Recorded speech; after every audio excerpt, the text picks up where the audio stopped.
In this video, we're going to take a look at the creation of chamfers on a 3D part in AutoCAD. While I do have the traditional chamfer command available in the Modify panel, I'm going to use the specific one for 3D. I'm going to switch to the Solid tab. Then in the Solid Editing panel, I will click the drop down under Fillet Edge and choose Chamfer Edge. To begin with, I will set my distances. I can see I currently have distances of 1. I'm going to go with a 1/2 inch, so I'm going to switch this to distance, and then I'll just go with 0.5 and enter, and 0.5 again and enter. Then I can go ahead and pick on an edge.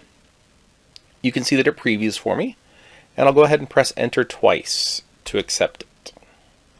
So that's a big difference between the regular chamfer command. You have to hit enter twice to accept it. You can also do chamfers with multiple distances. So I'll choose my chamfer tool. This time I'm going to pick the edge first, and then I'm going to specify my distances. Part of the reason I'm doing it this way is I'm not really sure which direction distance 1 is going to be. So I'll go ahead and put in my value of 1 for my first distance and hit enter, and I can see that it took distance 1 off of that direction.